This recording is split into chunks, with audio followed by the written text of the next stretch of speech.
네, 강혜경 증인께 질문 드리겠습니다. 실장님도 잘 들어주십시오. 네. 공표용 여론조사 관련해서 질문 드리겠는데요. 짧게 짧게 답변해 주시면 좋습니다. 네네네. 미래한국연구소는 언론사를 하나 끼고 P&R에 의뢰하는 방식으로 공표용 여론조사를 진행해왔죠. 네, 맞습니다. 네, 공표용과 비공표용은 의미가 많이 다른데 비공표는 의뢰한 사람만 보는 거니까 유출만 안 되면은 여론에 영향을 미칠 가능성은 없고 네, 공표용은 조사 결과가 언론에 보도되기 때문에 결과가 좋으면 대세론이 만들어져서 소위 밴드웨건 효과도 생길 수가 있는 거죠. 네, 맞습니다. 네, 실제로 공표용 조사의 힘을 가장 잘 아는 분이 윤석열 대통령이신데요. 슬라이드 보여주시면 시간 관계상 제가 설명을 생략하겠지만 윤석열 총장을 대선 후보로 만들어준 아주 유명한 세계일보 여론조사가 있습니다. 대통령께서도 이 조사가 없었으면 내가 없었을 것이다 이렇게 말씀하신 적이 있고요. 네, 미래한국연구소가 의뢰한 P&R 여론조사도 대선 때 꽤 유명했더라고요. 조선일보도 언급한 적이 있고요. 맞나요? 네, 네, 맞습니다. 네. 슬라이드 보여주시면요. 그 대선 당시 조선일보 기사인데요. 기사 제목이 윤석열 1위 여론조사 돌연 중단. 여기서 조선일보가 윤석열 1위 여론조사라고 언급한 게 바로 미래한국연구소 P&R 조사인 거 맞죠? 네, 네, 기사를 읽어보겠습니다. 다른 조사에 비해 윤석열 후보의 지지율이 늘 높게 나오던 조사였다. 윤 후보가 다른 조사에서 1위를 뺏기거나 2위와의 격차가 줄어들 때도 이 조사에서는 윤 후보의 지지율이 오히려 전주보다 3, 4%씩 올라갔다. 이런 내용이 조선일보에 있어서 P&R 조사가 도대체 윤석열 1위 여론조사가 어떻게 됐을까 이렇게 의문을 가지게 됐습니다. 슬라이드 보여주시면 그 증인이 일한 미래한국연구소가 2019년부터 3년 동안 여심이로부터 총 8번의 고발과 경고 조치를 받았더라고요. 네. 맞나요? 네. 그 사유는 다종다양한데 주로 이제 여론조사 왜곡했다는 거고 사유 중에 이런 게 있더라고요. 다음 슬라이드. 편향된 질문지를 사용하고 그 조사 결과를 공표했다. 이제 이런 경우도 있었던 거죠. 네, 그렇습니다. 이거는 근데 공표용이라기보다는 비공포 용어로 네. 해서 네. 공표 결과적으로 공표가 됐는데 네, 네, 편향된 맞습니다. 질문지를 사용해서 이제 문제가 된 거죠. 네, 네, 공표용 조사는 표본 자체를 마음대로 왜곡하기는 어려운데 여론조사 질문지의 질문 항목이나 내용을 잘 만들면 특정 후보한테 유리한 결과를 만들 여지도 있는 거 아닙니까? 근데 그 공표용의 설문지는 선관위에도 이제 컨펌을 받기 때문에 선관위에서 이제 통과 오케이를 했을 때 그 질문지를 가지고 진행을 합니다. 네네. 명태균 씨가 지난 대선 기간 동안 총 58회 P&R의 공표 여론조사를 의뢰를 했는데 네, 언론사를 끼고 하긴 했지만 그 비용은 언론사가 아니라 미래한국연구소에서 부담한 건가요? 네, 맞습니다. 네. 그러면은 자기 돈 들여가면서 여론조사하고 그 결과를 언론 기사로도 낸 거네요. 네, 네. 여론조사가 이루어진 모든 기간에 명태균 씨는 윤석열 후보를 돕고 있었죠. 네, 그렇습니다. 네. 슬라이드 보여드리면요. 여러 녹취록 중에 보니까 보시는 것처럼 P&R에 의뢰하는 공표조사의 질문 항목을 명태균 씨가 증인한테 하나하나 다 순서대로 불러주는 녹취가 있더라고요. 네, 네, 공표용 조사의 질문지 내용은 항상 명태균 씨가 설계를 하고 지시를 한 건가요? 네, 그렇습니다. 네. 그러면 원하는 결과 방향이 있다고 했을 때 명태균 씨가 거기에 유리하도록 질문지를 구성하는 방법이나 이런 노하우가 또 있는 분이었나요?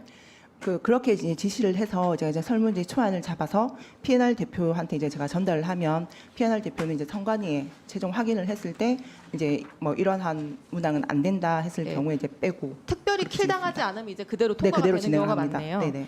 58건의 질문지를 살펴보니까 이상한 점이 많았는데요. 슬라이드.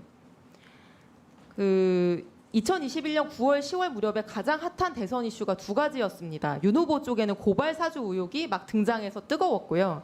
이재명 후보 쪽에는 대장동 의혹이 있었습니다. 그 무렵 다른 공표 조사들의 질문지를 보니까 대체로 이 고발 사주와 대장동 두 개를 다 넣어서 균형 있게 물어보는데 P&R 조사에서는 9월 말부터 10월 말까지 총 4번의 공표 조사를 하면서 계속 대장동에 대해서 물어보고 그중 3번은 계속 고발 사주는 빼고 대장동만 물어봅니다. 그래서 좀 불균형해 보이는 측면이 있는 것 같고요. 그래서 대장동 특검이 필요하냐, 대장동이 이재명 게이트냐 아니면 국힘 게이트냐 이제 이런 질문을 여론조사에서 계속 던지고 슬라이드 보여주시면 그러니까 이제 계속 언론 기사에 이런 제목이 잡힙니다. 대장동 특검 필요 64%, 대장동 게이트는 이재명 게이트다 54%. 이게 고발 사주를 같이 물었으면 기사 제목에 둘 다 들어갔을 텐데 대장동 기사만 계속 생산되고 부정적 인식이 강화된 걸로 보이거든요. 이게 여론에 영향을 미쳤을까요? 안 미쳤을까요? 의견이 어떠십니까? 미쳤을 가능성이 높기는 한데 이 설문지 또한 이제 선관위에서 이대로 진행을 해도 된다 했기 때문에 진행을 했던 건입니다. 네, PNR 조사가 윤석열 후보에게 필요한 여론 분위기를 조성해주기도 한 것 같습니다. 슬라이드. 2021년 12월 26일에 김건희 여사가 허위 이력 문제로 대국민 사과를 하고 활동 중단을 하는데요. 한 달 정도 후인 1월 23일에 강신업 변호사가 페이스북에 여사 사진을 올리면서 공개 행보 임박 이런 기사들이 납니다. 그런데 슬라이드. 강 변호사가 재등판 연기를 피우고 딱 6일 후인 1월 29일 PNR은 여론조사 기관 중에서 처음으로 김건희 여사의 공개 행보가 필요한지를 묻습니다. 근데 선택지 구성이 좀 특이한데 필요하냐 아니냐 이렇게 물어본 게 아니라 필요할 때 나서는 정도의 행보는 필요하다. 이제 이런 애매한 질문을 넣고요. 당연히 이게 제일 높게 나왔겠죠. 적극적인 공개 행보가 필요하다는 의견은 25%밖에 안 됐는데 이 2번 항목과 묶어서 이런 기사가 나옵니다. 김건희 등판 필요, 재등판해야 58%. 마치 국민 58%가 김건희 여사의 재등판을 간절히 원하고 있는 것처럼. 그래서 여사는 활동을 재개합니다. 질문 선택지를 절묘하게 구성해서 만든 수치라고 보이는데 어떻게 생각하십니까? 결과 값이 이제 뭐 높게는 나왔지만은 그 중간 과정에 조사하는 과정에서는 뭐 조작이라든지 그 설문지에 관해서 약간 뭐 편향이 됐다라든지 이런 부분은 없었습니다. 그 선관위에서 항상 저희가 그 PNR 대표가 공표 조사 같은 경우는 선관위의 여심위에 그러니까 명태균 항상 씨한테 그런 의도가 있었을지라는 것에 대해서 물어본 건데요. 본인이 네네네. 아니니까 뭐 네. 모르실 수 있다고 생각합니다. 이뿐만이 아닙니다. 다음 슬라이드. 7월, 8월 무렵에 홍준표 후보의 지지율이 막 치고 올라가서 윤석열 후보를 위협합니다. 한 달 전에는 후보 적합도 조사에서 윤 후보, 홍 후보 격차가 17%였는데 그게 44.2%까지 좁혀진 시기였습니다. 청년층에서 갑자기 홍준표 후보가 뜨면서요. 근데 PNR은 그 기간에 6번의 공표 조사를 하면서 6번 모두 양자 대결 문항에서 홍준표 후보를 뺍니다. 그래서 그 조사 결과가 보도될 때는 당연히 기사 제목이 윤석열, 이재명 구도로만 잡히고 홍준표 후보는 투명 인간처럼 됐던 거죠. 그래서 이 조사 결과만 본 사람은 아 보수 대세 후보는 윤석열 후보이구나 이렇게 인식하게 됐을 걸로 저는 생각이 들고요. 이 역시도 윤 후보에게 유리하게 하려는 명태균 씨의 의도가 있었을 수 있을까요?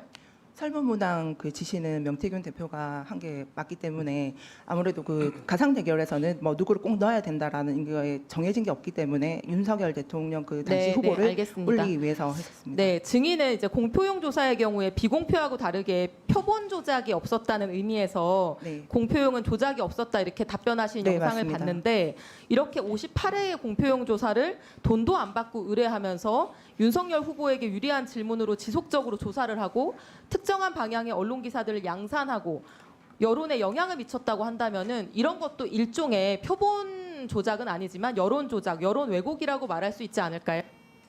이런 조작까지는 아니지만 약간의 편향이 좀 됐을 왜곡이라고 얘기할 수 있는 거 아닙니까? 왜곡까지는 정확히 말씀 못 드리겠습니다. 네, 네. 이상입니다.